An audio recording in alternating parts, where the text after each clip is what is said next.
你见过蠢萌的反派吗？依照惯例来说，剧中的反派 BOSS 不管大小，只要是个反派，那都不是蠢萌型的。比如《甄嬛传》里的曹琴墨，虽然只是一个小反派，但是他城府极深，还很有野心，就连瓜六都只能算是蠢，狠毒之余一点可爱的样子都没有。但是这样的反派是真实存在的哦，他就是《如懿传》里的高希月小可爱。身为剧中的一个反派，高希月完全不受反派规则的约束，他打破了传统反派的固有框架，硬生生的在前期成为了一个奶凶反派。其实，在宫斗剧中，不只是蠢萌的反派少见，而是像高希月这样的存在，在偌大的紫禁城里，稀有程度都能算得上是熊猫级别。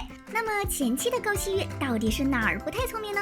其实啊，他是哪儿都不太聪明，要不然太后也不会在看到他封号的时候，怀疑自己儿子是不是在嘲讽人家。这高氏哪里聪慧了？这封号有点讽刺啊。不过也还好，上天是公平的。高希月拥有官方盖戳的低智商，同时呢，也拥有了官方盖戳的美丽。希月哥哥人如其名，东方未息，月色风霜，如此美貌，赐黄金100两。虽然这句话后面的转折不太好，但是这好歹也是官方认证过的容貌。如果你觉得太后这么说是因为自己当年见过的手段太多，所以显得高希月智商不高的话，那她的宫斗之路就是向大家展示了奶凶的真正开端了。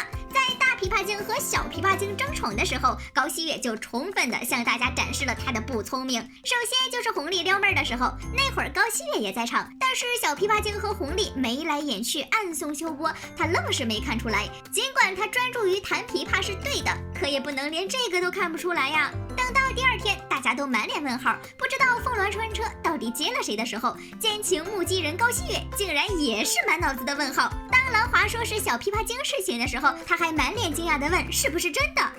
小高呀，你可太单纯了。弘历说琵琶弹得不好，又没有说自己不喜欢他。后来气愤的高希月正式开始了和小琵琶精的争宠日记，因为他俩本来就是情敌，拿手的乐器呢也都是琵琶，所以高希月对小琵琶精的敌意就理所当然的比对别人的要高。在小琵琶精第一次请安之后，就迫不及待的想要给他一个下马威。不过要论起打嘴仗，我小琵琶精也没在怕的，直接说自己倚仗的不过是年轻几岁。嫔妾能有什么手段勾引皇上？不过是年轻几岁罢了。谁知道这句话一下子就激怒了高希月，当场让双喜掌嘴。你竟然如此不知死活！双喜，打呀！这就有了后来小琵琶精在脸上擦白花丹，反而让弘历更宠她的事儿，莫名其妙的就成了别人的垫脚石。自此高希月就又多了一个人间 Siri 的称号，因为只要是想争宠，就先激怒他，只要他动了手，那么这事儿势必会引起弘历的注意，所有的事儿不就水到渠成了吗？高希月的狠毒真的毒吗？说来也是巧呀，高希月的黑化就是在和小琵琶精争宠的过程中。为什么这么说呢？因为之前的高希月坏归坏，但是也并不会伤人性命。就像之前他在金玉妍的调唆下诬陷海兰偷炭，那个时候的高希月只是想羞辱海兰，这主意还是别人出的，并不是他自己主动想的。这个海常在心思也真是阴毒，偷您的炭火。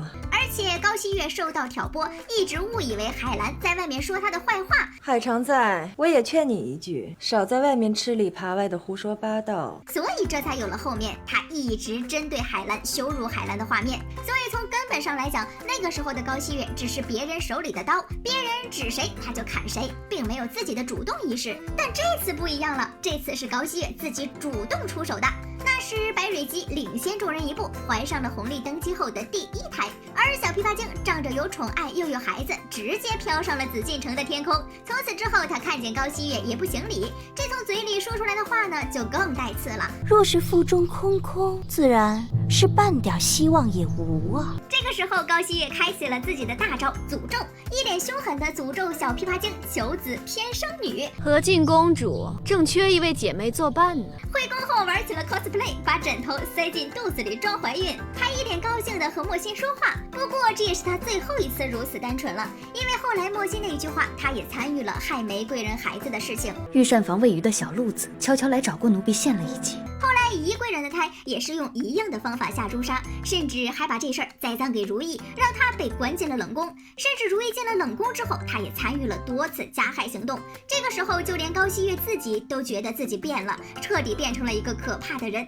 但是即便如此，在后来高希月知道自己快要死了的时候，他还帮莫心找了一个好差事。我在古董房给你安排了个差事，省得自己走了以后莫心一个人吃苦。你再看看其他反派在死之前有没有对自己的丫鬟这么说过？反正我记得上次听到安排手底下丫鬟太监的话，还是在隔壁甄嬛要出宫开副本的时候。所以说呀，高希月的狠毒里也藏着一个反派不该有的善良。怪了，为什么全员都在让高希月快速下线？如懿传开局的时候，高希月一个人坐在新房里，没等到弘历过来也不沮丧，反而自己掀开盖头，拿着一边的果子吃了起来，还一脸骄傲地说自己不可能一辈子只是个格格。我还不信了，我能一辈子就是格格。那傲娇的小模样真是让人看了就眼前一亮呀。可是为啥后期的剧情里那么多人都在针对我高希月小可爱呢？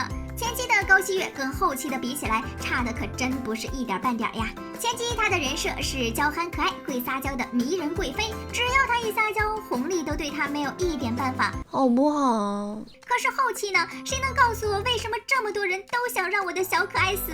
我的高希月小宝贝儿到底犯了什么罪？其实要细说的话，高希月拿到的剧本跟隔壁华妃简直是不能再像了。虽然台词这一点不太一样，但是其他的都差不多。你看看一开始的华妃也是一个会撒娇的人，四大爷也是很喜欢的，但是后来一旦对他的家庭起了疑心，就直接把人踹到一边去了。高希月这不也是吗？弘历虽然嘴上说喜欢如懿，但是他这边的宠爱是真半点没少给呀。可是这疑心一起来，就开始不那么宠爱他了，甚至齐如在听命于太后，对他的药各种动手脚的时候，弘历也默许了这种做法。果然呐，弘历还是那个无情无义的渣龙，不会有一点点的变化。除了紫禁城集团的总裁之外，另外几个高管也暗戳戳的对高希月下手了。后期发现的还有总经理兰华和集团董事长的太后。兰华其实早在开局的时候就已经对高希月下手了，那对赤金莲花手镯里被放入了凌香，兰华还经常嘱咐高希月要常戴着。如果如懿没有发现的话，可能她到底都不知道自己一直依附的皇后才是导致自己无法有孕的凶手。高希月的身体呢一直不太好，这个香料也起了一定的作用。尽管她一直依附于兰华，也鞍前马后的做了很多事儿，但是兰华也依旧对她不放心，连孩子也不让她有。而太后出手，则是因为在自己的大女儿去和亲这事儿上，高希月的父亲也出了不少力。人家斗了一辈子，好不容易拿到后宫最高控制权，就盼着儿女都承欢膝下了。但是这时候有人跳出来阻拦他，这人家能干吗？那肯定是不能的啊！高爸这事儿办的可真是专挑人底线触犯。也正是因为这样，太后会存着报复的心思，让高爸也尝尝骨肉分离的痛苦。骨肉分离之痛，哀家尝了，也该高冰尝尝了。高希月有这样的下场，并不是他十恶不赦，而是紫禁城集团里这三个最强高管的意思，没人敢违逆，所以大家只能眼睁睁地看着高希月就这么卧雪长眠。如果当时弘历的黄金百两真的到了高希月手里，那么他也就不需要来这深宫一趟了。只可惜高希月最终还是嫁给了弘历，于是也就有了那样悲惨的结局。要是她真的嫁与平常人家，以她的撒娇功力，一定会把自己老公吃得死死的，然后就如她所说的一般，一生相夫教子，这世间也就多了一个良善之人。好啦，本期视频就到这里啦，宝宝们有什么想看的，可以直接在评论区留言，但是留言之后别忘了一键三连哦，比心。